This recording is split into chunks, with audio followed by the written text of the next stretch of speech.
POHLAD family is staying in charge of the Minnesota Twins. They're not selling. And honestly, many of us Twins fans are frustrated. Let's break it all down right now on Inside the Zone with Mateo. Let's go!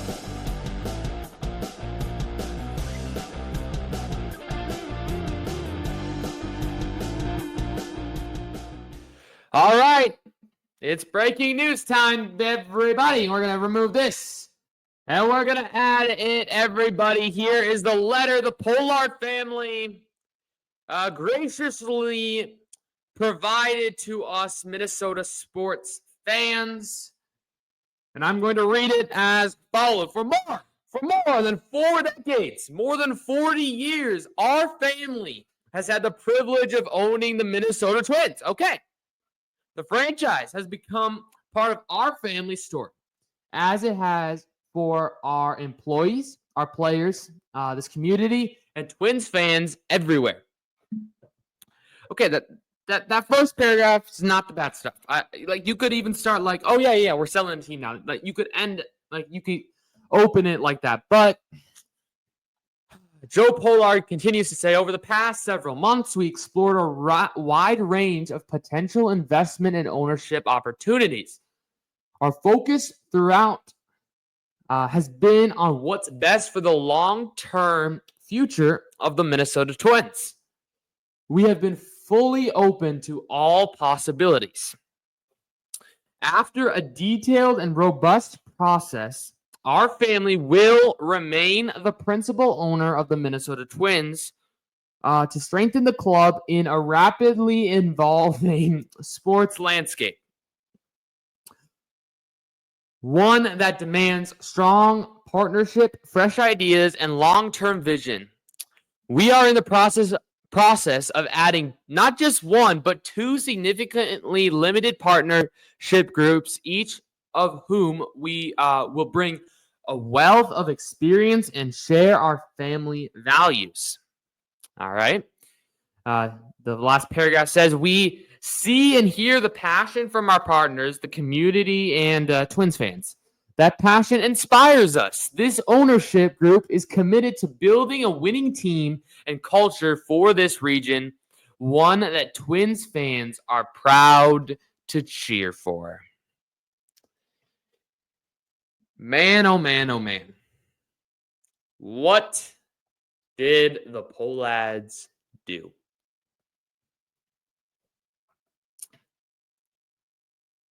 I just don't know. Like,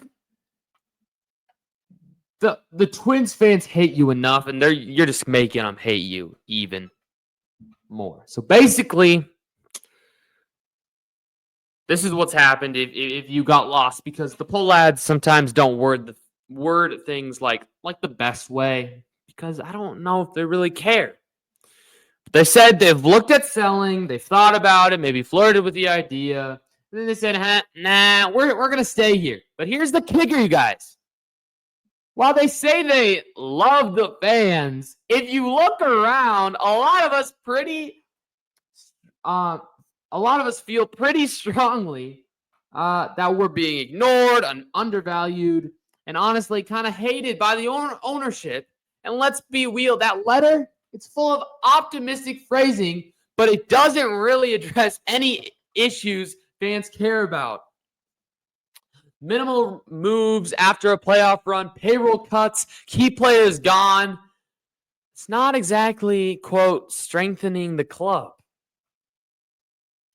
Back in October, the POHLADs said they were exploring a sale. Many of us thought by opening day 2025 we'd have new ownership, fresh ideas, maybe even some aggressive moves to put the Twins in real championship contention.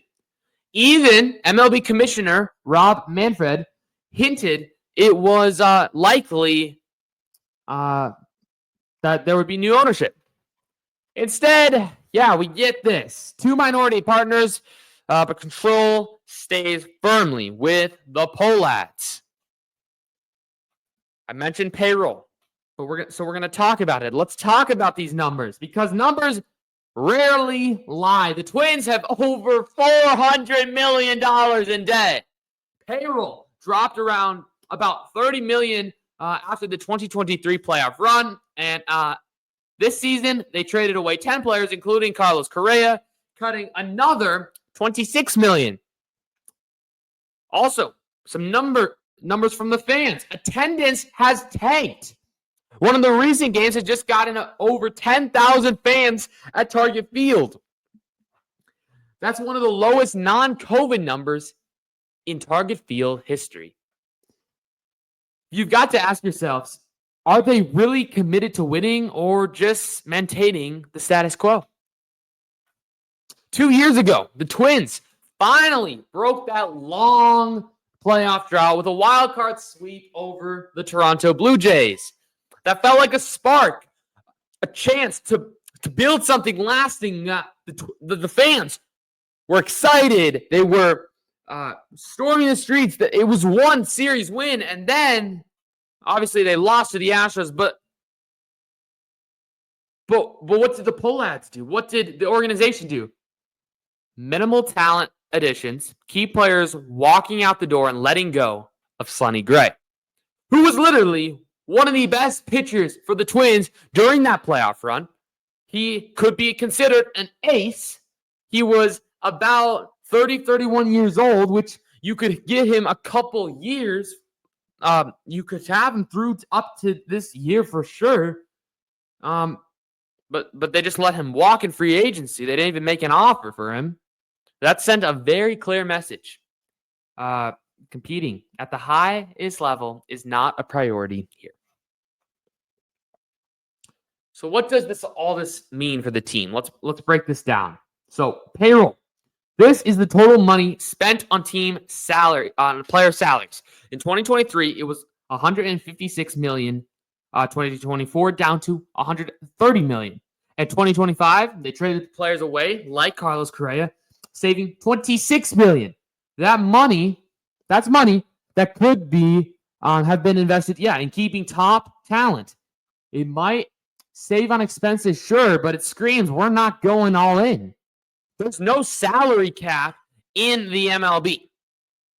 Teams like the Dodgers and the Mets, they can pay all these players as much as they want because there's no salary cap. You can be $400 million in debt, but you're like the Twins are $400 million in debt, but teams like the Dodgers and the Mets can still be like that because the owners are just continually willing to pay all these top stars. And the debt, it's debt, but it's saying, how do you have $400 million in debt and the team is so bad? Debt builds up over the years, partly from past contracts and partially from financial management decisions. The POHLADs have been criticized for using the team to manage personal debt.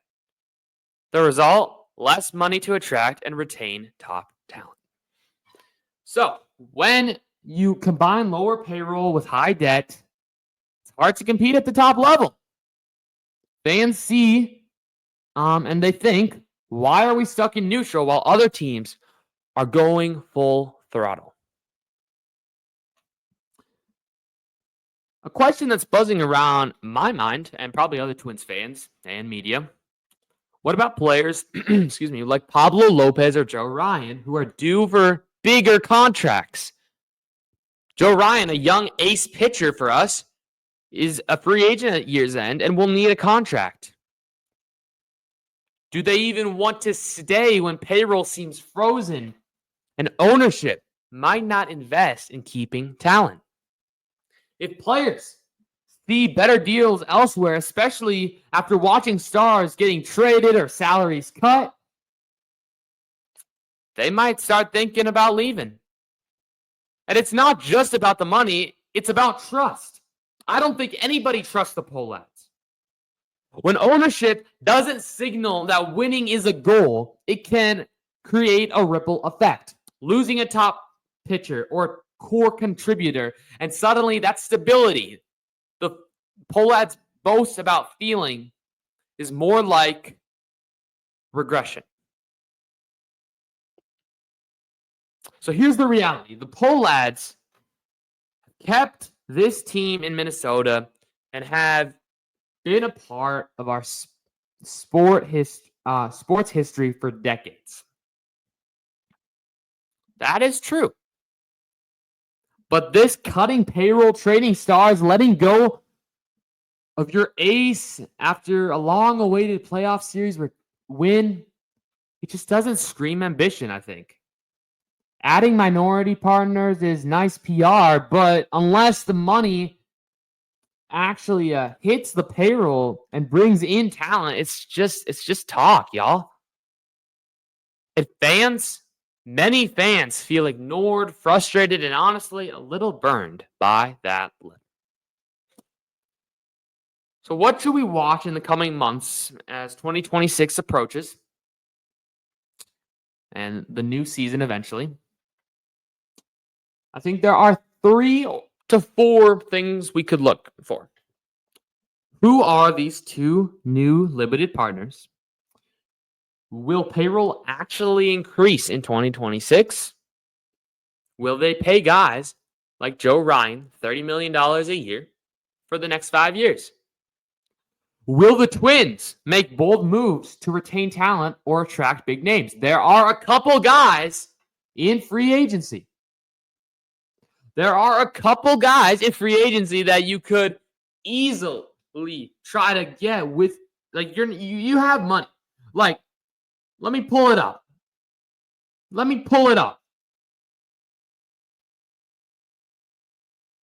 Where is it? It's free agency. There we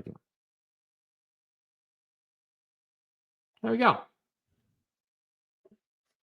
It's loading. 2026 free agents. Now, some could get re-signed, obviously. But there'll be options here.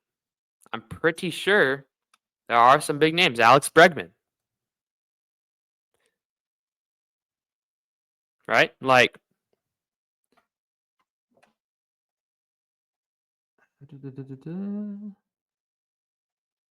let's just go by pitching. If you want to include add pitching. There's guys like, Kershaw's going to probably retire. Merrill Kelly. Zach Eflin. A lot of older guys. Jack Flaherty. Michael King. Shota Amaga. Cody Senga. Freddie Peralta. He does have a player option. Chris Sale. Yeah, they're older, but maybe you bring in an older guy.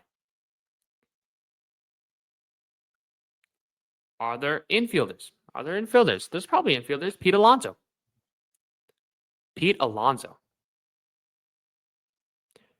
Gleyber Torres. Josh Naylor. Bring back Luis Ariz. Bo Bichette. Could bring back Willie Castro. I could see them bringing back Willie Castro. Trevor Story. You have money. Cody Bellinger. Kyle Schwarber. Tyler O'Neill. Bring back Kepler back. I don't know if you're going to want to bring back Kepler back, but you could. Like, he's making $10 million, bro. Like, you could probably get him slightly less than that. Do you bring Harrison Bader back? Jarren Duran. Like, there's options for you to what was that? To make bold moves.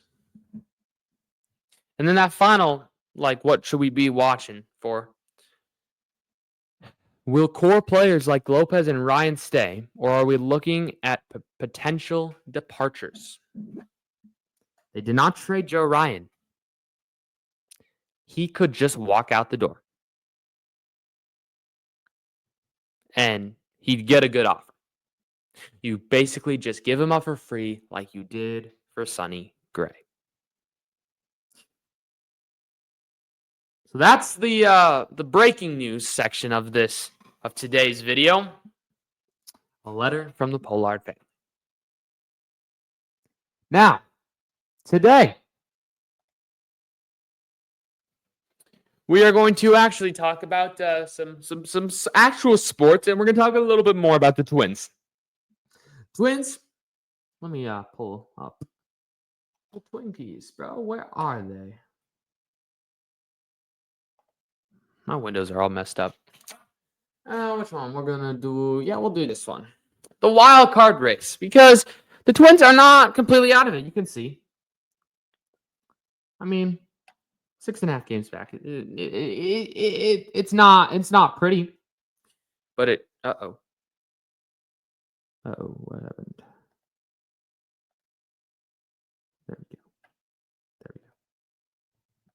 There we go. Okay. Sorry for the ads. But the Minnesota Twins, I can't even get rid of the ads. Are you kidding? Bro. ESPN, chill. MLB.com doesn't have ads. Okay. Anyways, let's refocus on here. So the Twins, they just had a 3-game series in New York playing the Yankees. They had a well-played loss Monday night with Zebby Matthews on the mound, a blowout loss Tuesday in a bullpen game. And then finally beat the Yankees for the first time since 2023. Twins beat the Yankees 4-1 in a great game all around by Joe Ryan, Royce Lewis, and a couple others. Luke Keeschel, Cody Clemens, Byron Buxton, etc. So now they sit at 57 and 63, 6.5 games back of a wild card spot. 12 games back of the Tigers for the division, if we care about that. But I mean, they're playing the Tigers for 4 tonight. If they take 3 out of 4 here in Target Field, if anyone's gonna be watching, they got 42 games left. So there is slight hope for the Twins, but there's not a lot. But we're gonna predict the rest of the season, see what I think the Twins could do, and see is that could the Twins just make it interesting? Could the Twins make things interesting at the end of the season? But the Twins are home for a 4-game series starting tonight against the Tigers. And so division games, they're crucial. They are crucial. So we're going to pull it up here. So there you go. You have, and against the A's, like 7 games here that you should go like 5-2. Okay. I think you should go 5-2. And then we're going to go to the what ifs and see, because they'll give you percentages of how many, if you win this many games, right? So I'm thinking you 5 out of 2. I'm thinking, I feel like the Twins they want to win tonight. I'm guessing they'll win on Saturday as well with the 1965 American League Championship celebration. You got to win on that day too.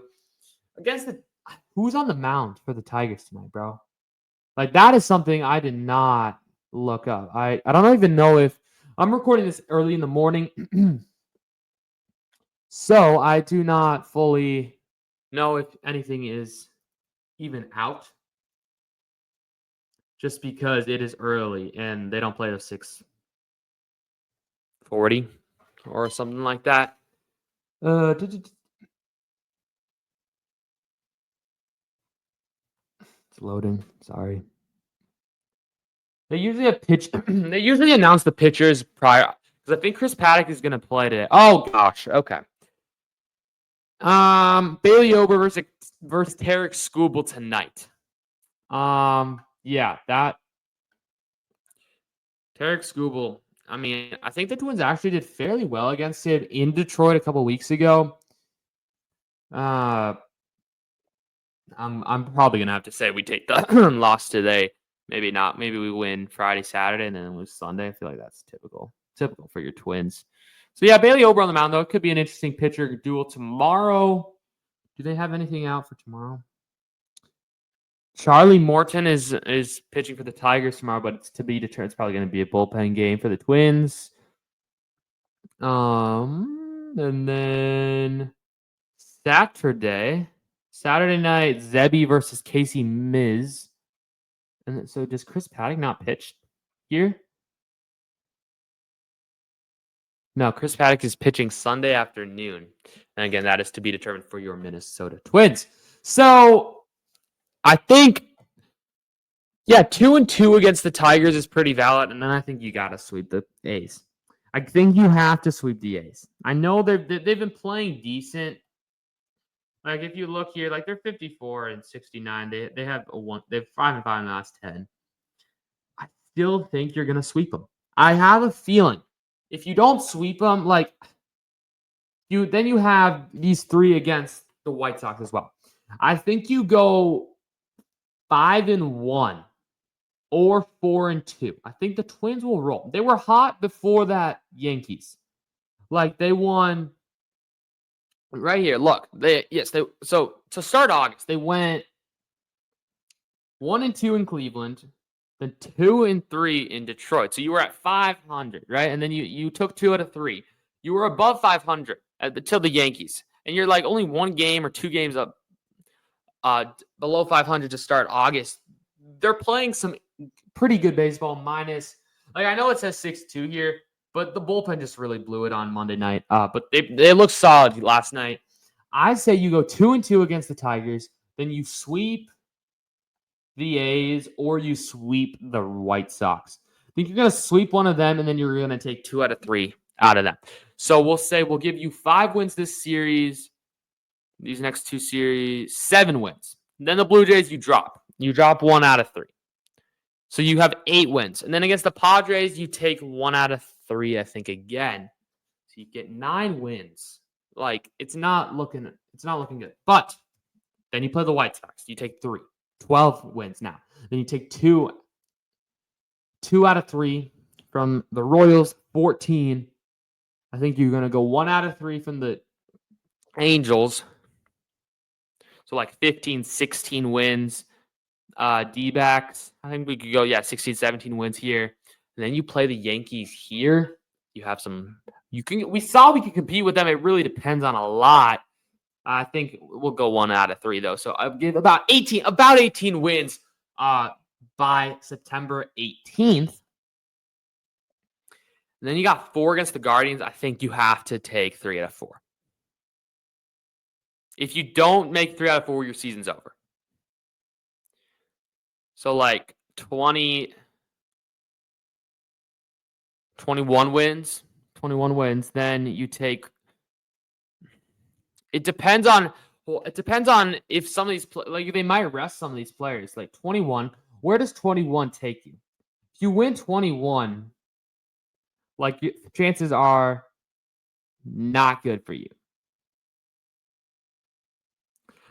Like you have a good chance if you win 29. So like what I'm saying is you're probably not making the playoffs. Like you have a 32% chance, 60% chance of not making the playoffs. That's what I'm thinking. So I guess that's pretty valid. Like maybe you go on a bigger winning streak. You take 2 out of 3 here.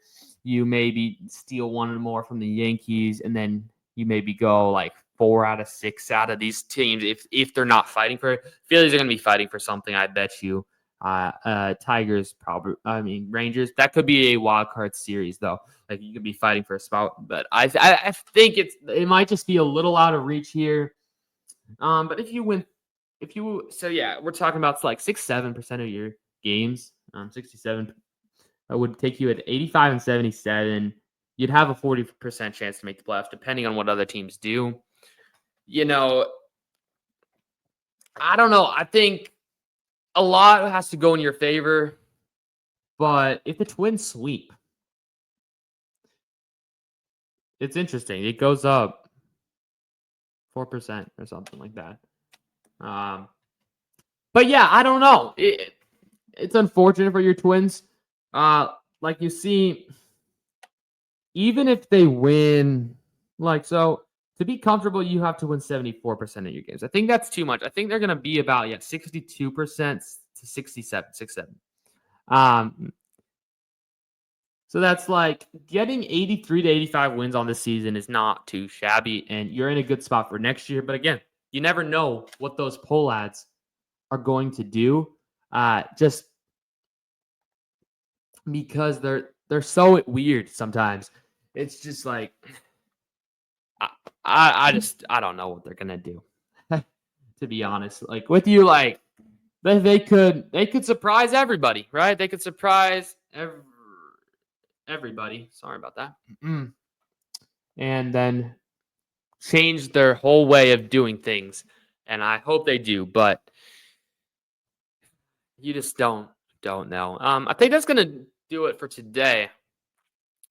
For today's video. I don't think there's much more to talk to. There's not really any transactions that needing to be placed. Christian Vasquez is still out. Pablo is still out. David Festa is still out. There's not any injuries. Buxton came back in New York, so be his first home series back here. I really hope they get the win tonight, but it's gonna be hard against Tarek School. If you go 3 out of 4, out of Detroit, I think then you can say the Twins could maybe surprise you. And it really also, these numbers that I show you right here, all of these numbers, depend a lot on the other teams too. Like, there's a lot of teams ahead of you. Tampa is ahead of you. The Angels are hot as of late. They sweep the Dodgers, right? The Yankees are holding on to the last wildcard spot. All of a sudden, Cleveland is all of a sudden right there to make the playoffs. Like, Boston's been struggling, though. Like, you're 10 games back, 10 wins back of the Mariners, who I think the Mariners are going to end up winning the AL West. Even so, it's like the Astros Mariners are going to go back and forth. The Tigers most likely will win the division, and then the Blue Jays will most likely win the division. I think if the Twins make the playoffs, it will be a wildcard team. But yeah, we'll see what happens. Next week will be August 21st. Let's go back to August. August 21st, that home series will be done. We'll be finishing up at 12:10.